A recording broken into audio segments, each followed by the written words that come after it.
Hello, what is up mga ma'am, sir, ma'am? Ako po si Ralph Cifra, isang visual artist from Manila, Philippines. And today we are going to custom repaint the Transformers YOLO Park AMK miniseries Wave 3. So we have Optimus Prime, Bumblebee, Orion Pax from the IDW comics, and si Bumblebee from IDW din. This one is Megatron.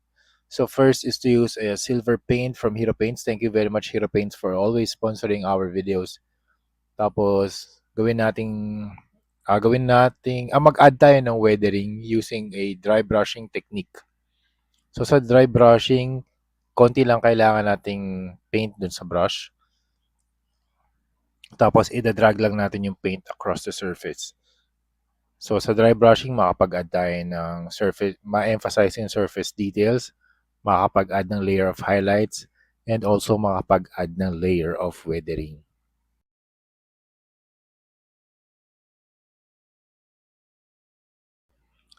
For Megatron naman, we are going to use gunmetal na paint. Again, from Hero Paints. Thank you very much, Hero Paints. Sobrang ganda ng mga metallic paints nila. And also, tuwang-tuwa rin ako sa mga fluorescent paints. Mamaya gagamitin natin yan sa Energon Sword ni Optimus Prime. So, ang ginagawa natin ngayon, dry brushing technique pa rin dito kay Megatron. Kaya siya naging black kasi nag-apply na tayo ng Bosny number 4 flat black as our primer. Alright, next, leather brown naman yung paint na gagamitin natin. Tapos, I'm using a sponge as an applicator para magkaroon ng mga maliliit na dots or maliliit na speckles. In this way, magkakaroon din siya ng mga weathering patterns or weathering sections. Weathered sections, rather.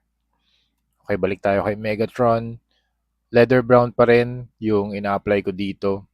Siguro mga 2 layers of leather brown para lang ma-cover yung most of the areas.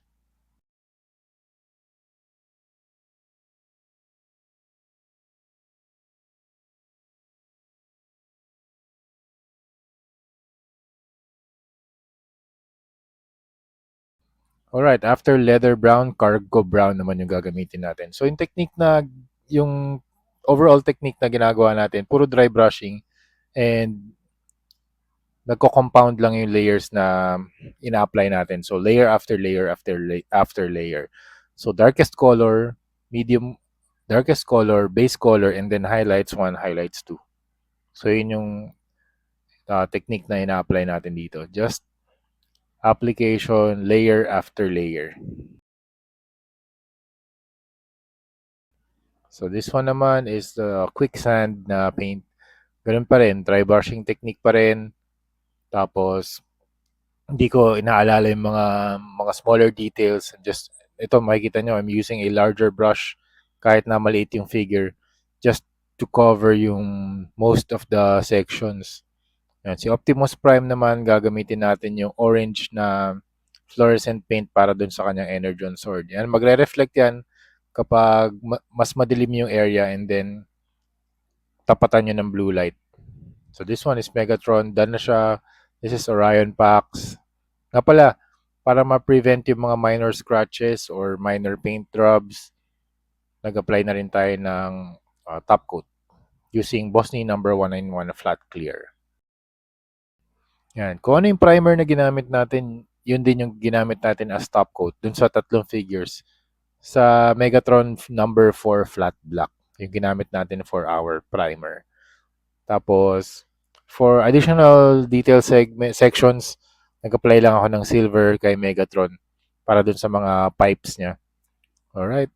Tsaka dun sa mga hydraulics na parts. Alright, so yun lang mga ma'am sir, that's it. Thank you very much for watching and see you sa next video. Thank you very much, YOLO Park.